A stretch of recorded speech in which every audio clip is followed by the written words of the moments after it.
Rick Rodriguez here. I decided I was going to do like a series of stories of when I worked in surgery, because I worked there for like 25 years, and my wife was saying that, you know what, maybe I could tell some of my stories for videos, because like, it's so boring. You see these guys, they're all like, oh, you should buy my stuff. I'm the best. We have the best program. This is the best marketing. This is the best compensation. I'm so tired of hearing that crap, you know. So, like, whatever. So I'll get off my soapbox. But the thing of it is like I had a lot of crazy things happen to me when I worked in surgery, and there was a lot of interesting people that you wouldn't think that would be in surgery and that are doing surgery or whatever, you know. And I met a lot of highly allegedly educated medical professionals, which would be a good way to put it. Let's call them doctors, nurses, administrators, and stuff like that. So I got to work with a myriad of these medical professionals throughout my life and throughout my surgical career. Okay? And a lot of them were, you know, they come from varied backgrounds. Some of them are from different countries, stuff like that. And so it made it interesting, you know, when you get in the medical field. But there's this, I think I was working in Seattle. Yeah, my monkey's up there. Wait, I'll get him down, and I'll put him here. There. Ugh. Got him. I was working in Seattle, and I was this like traveling surgical technician assistant, and I went to like 12, 14 different hospitals in Seattle over like a 5-year period. I'd go, you know, a month here, do open heart surgery. I'd go, you know, weeks here and do orthopedics. I'd go for a month here and do brain surgery. I'd go for a month here and do plastics and general and stuff like that. It was pretty typical for the era. And for the time that I was doing it, I don't know, it was like in the 80s probably, around when my son was born. And so I got to go to a lot of different hospitals and see how they all were set up and see how they did their surgeries. And I worked with like hundreds of different doctors in that amount of time, if you can imagine, if you're full-time and plus, you know.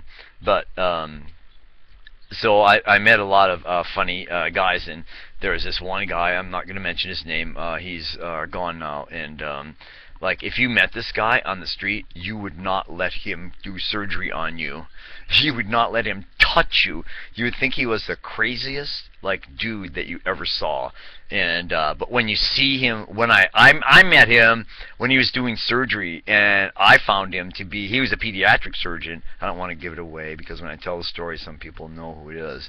But he was one of the most brilliant pediatric surgeons that I've ever seen in my life.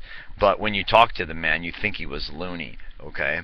And there's a lot of situations like that in the medical field, where like there were some guys that you would talk to them, they seemed really right on, but you would never want them cutting on you. Yeah, that's right. This guy, Rodney, oops, said his name. Rodney, his name was. Okay, that was his real name. Anyways, he's gone now. And so I can probably say his name, and he was a wonderful, wonderful man, and I did quite a few surgeries with him. I wish I would have done more and learned more from him, but Rodney was quite a character.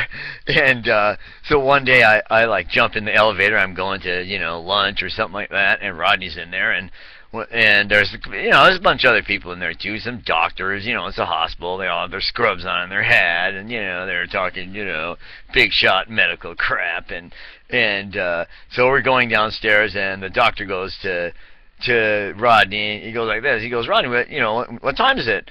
And Rodney goes like that and pulls up his sleeve, and he goes, and the doctor that asked him what time it was goes, hey, that's my watch! And Rodney goes, no, I was wondering why I had 2 watches on my hand, on my arm. Is this one yours? Well, I just must have picked it up from the... I left it on the table when I went to take a crap, Rodney. You picked up my watch. He goes, oh, well, you can have it back. Now, another incident with this dude is like somebody set their keys on the table, right, and they went and used the stall. And Rodney came in, you know, it's the doctors where they get dressed and all that. Rodney says, there's keys on the table. I wonder why I left my keys on the table. This is the brilliant pediatric surgeon, right? Picks up the keys, puts them in his pocket, boom, leaves, right? The doctor comes out of going to the bathroom. He comes out, where the hell are my keys? I just set them down here, and they're gone. Rodney was like, gone, man, like out of the hospital, So, the doctor storms out of the bathroom, goes to the operating room supervisor. Oh my God, he's just like ripping her. Somebody stole my keys and blah, blah, blah, blah, blah. And you can't even, leave your keys for 1 second in the doctor's lounge. And they have their own special code, to get in there and stuff. So, the next morning, the guy is still in there. He's in there again. Well, there the doctor, complaining, doesn't have any keys. He freaking had to call his wife to get home, he can't get in his house, whatever, his big set of keys, can't get in his office. So Rodney, walks by the office and he hears him, complaining, and he goes, What? You lost your keys, Dr. Dave? And he goes, yeah, all I did was, I went in the bathroom, right before I set them down and stuff like that. Oh my God, Rodney goes, when I got to Walmart or whatever store he was at last night, I found a set of keys in my pocket, and I gave it to the lady at the store at the Lost and Found. The doctor about it wanted to strangle Rodney because Dr. Rodney, the brilliant pediatric surgeon, gave this other doctor's keys to the Lost and Found at Walmart. So I thought that was really good. Rodney was always... There's another one too. He's like, I was just leaving the hospital, and Rodney was walking around, out in front of the hospital, back and forth, going round and around the hospital. He's like, somebody stole my car. I'm like, Rodney, nobody stole your car. Where's your keys? And where's the keys to your car? He goes, I don't have my keys. Rick, I just don't have my keys. He was like that. And I'm like, Rodney, nobody stole your car. I mean, come on. You need to go inside right now and call your wife and ask her, where is your car? Okay? So, well, I have to, and this was before cell phones, He goes inside, he gets on the payphone because they won't let him use the phone. No one's going to believe he's a doctor.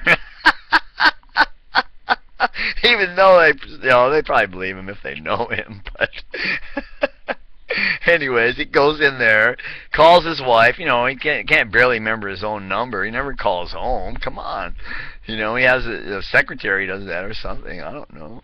Finally gets a hold of his wife. His wife goes, Rodney, I dropped you off at work today, and you were supposed to call me 2 hours ago.